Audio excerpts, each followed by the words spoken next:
Hi everybody, I'm Cliff and this is Life with MS. Today I have got fatigue like you wouldn't believe, but you would believe because you have MS too. And for some reason, no matter what I do, I just can't seem to get around the fatigue. So I'm pushing through it because I really want to do this episode today because I think it's very interesting. It's going to be fun, interesting. So stick around. If you're newly diagnosed or if you've had MS for a long time, this video is for you because I'm going to show you some really fun, cool little hacks on how to make the day just a little bit easier. So I'm always looking for shortcuts in the kitchen to make things easier.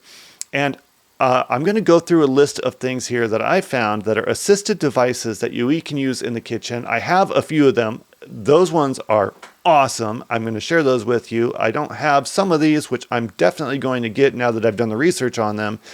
Let's start off with number one, which is a rocker knife. Now, you may have seen these in restaurants or even in pizza places. I used to work in a pizza place. But they make them as an assisted device for people that only want to use one hand. And I think this is fantastic because I cannot tell you how many times I have seriously gashed my hand. The rocker knife is interesting because I'm going to show a picture of it here. And how it basically works is you put the stuff down and you can do it one-handed so your other hand's not in the way. And it's a fairly safe, accurate way to cut up stuff, which I love. And I did ask AI to do a rocker knife demonstration. And here's what it came up with.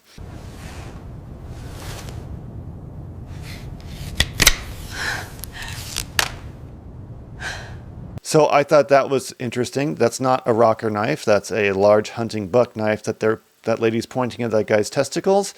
Not really sure what AI is doing there, but it is quite funny. So rocker knives are one thing, and I'm definitely going to look into those. Are you using those? Have you used them? Comment in the description below if you have one you prefer. I saw a plethora of these out there, and there's one thing I really can't stand in the kitchen is a dull, low quality knife. So is there a high quality version of these T-grip rocker knives that are out there? Because the ones I saw looked good, but it didn't really speak to the quality of the steel they use. And for me, a sharp knife is far safer than a dull knife. Okay, so rocker knives, let's move on. Number two, adaptive cutting boards. Now, I love these. I detest a warped cutting board that spins around while you're trying to cut on it because maybe you put it in the washing machine and it warped a little bit. So now it sits like a boat, and when you're trying to cut things, it rocks with it and they spin, and it's like a moving target the whole time. Drives me crazy. And so a lot of the adaptive cutting boards, pictures here, that I found are, well, they're not cheap, but they are very high quality. So I don't think they'll warp like the other ones, but they have things like ramps and edges and cups and corners and all kinds of things to where you can use them with one hand pretty easily. Some of them even have ways to like have rubber bands strap across them. So like if you're trying to cut celery or something, you don't have to use your other hand, which is always a danger zone for my cutting capabilities. And also there's some of these that hang over the sink. You can put them over the sink, use them one-handed, and then do all your washing, do all your cutting, and do all your prepping right there. You don't need to walk all over the place. So the assistive cutting board, I think, is really cool. Do you have one? Comment below if you have one you like. I would love to hear about it. Okay, let's move on. All right, utensils. Now, we did talk about this a little bit. I talked about I don't like dull, low-quality sharp objects. Well, I guess if they're dull, they're not sharp. Supposed to be sharp objects. I like high quality things like Hinkle knives and similar stuff like that. Now they cost a lot more. You get a lot more for your buck. They tend to last a lot longer. They're easier to sharpen. They hold a sharp a lot longer, and they're actually a lot safer because they're more stable. And so some of these utensils that are out there have actually weighted handles for people with disabilities or people that have dexterity issues, and that helps stabilize the device. I tend to have a looser grip and the knife will kick sideways or whatnot. So if it's weighted and it's larger, I have more control over it. Do you have experience with these? I want to know in the comments below. I'm asking about this because this is going to be really a community forum. I want input. I want feedback from you guys about what you're using in the kitchen to make life easier, because I think a lot of us spend a lot of time in there since we try to avoid overly processed food because of how it makes us feel. It really does affect the inflammation in us. So I suspect a lot of us spend a lot of time in the kitchen making our own meals. And what are your shortcuts? Share below. Okay, let's move on. There are universal cuffs. Now, I wasn't even sure of what that was. Are these universal cuffs?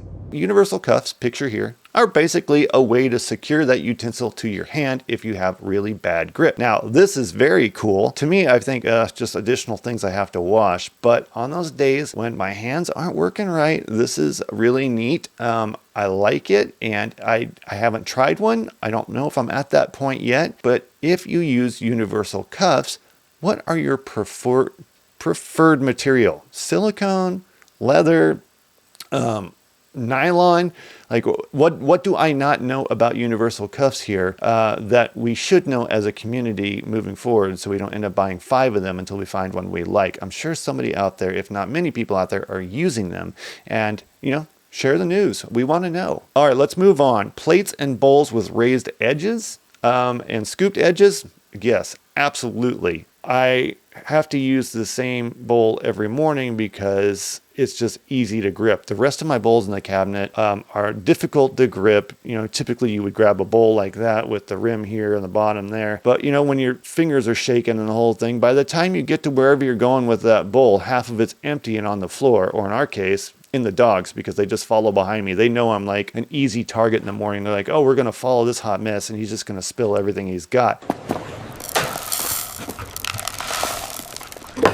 Things that have lips and gripping things around it, like pictures here, I think are super helpful, and we do have a couple of those. Do you use bowls and plates that have some kind of assistive kick to them? Like, do they have a slant to them? Do they have a ridge to them? What brand are they? I want to know. Inquiring minds want to know. Let's all share this information. So comment below if you have something you really, really like in terms of that you use daily to feed yourself. Like, what is that? Okay, let's move on. Cups, nosy cups. Where are you going? What are you doing? I didn't even know this was a thing, but it makes so much sense. And as an engineer, you think I would have figured this one out. Okay, a nosy cup is basically a cup that has a gap in it for your nose, so you don't have to lean your head back to get the contents out of the cup. Like, tip the cup, not your head. That makes so much sense. I've never tried one of these. I'm definitely going to use one of these because there are some days when my fatigue is really bad or my dizziness is really bad. Tilting my head back to drink really adds a second layer of dizziness. And if I think I was naturally avoiding the tilting thing by putting straws in it, but I don't really like drinking from straws. So I'm going to try some of these nosy cups. Do you use them? What brands do you use? And what material do you prefer? Comment below. I want to know. We want to know. Let's go. All right, this next one I love. Andrea bought it for me. I was not sold on it until I started using it quite a bit. I thought, oh God, just one more thing I have to put batteries in all the time. Want to try this tonight? But this is actually a game changer. And this is the automatic can opener. And I'd have to say I could probably go 4 to 5 months, and we use a lot of cans, 4 to 5 months before I have to change the battery in this thing. And the way it works is you have the can here, you put it on,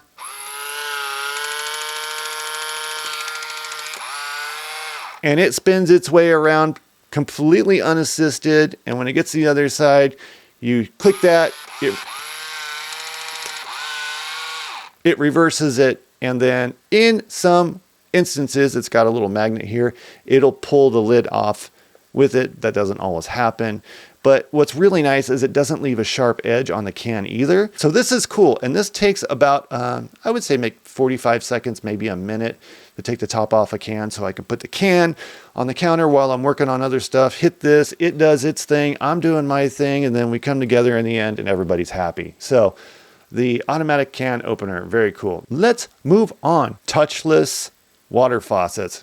Hate them. I know people that love them. They drive me crazy. And maybe it's because I'm just conditioned to turn the lever on and off, and I want that control.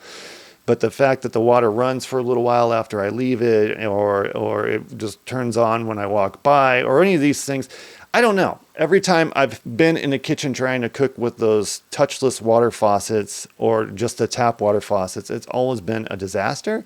So what is your experience with that? Convince me otherwise. Comment below. I'm not hating on you if you like them.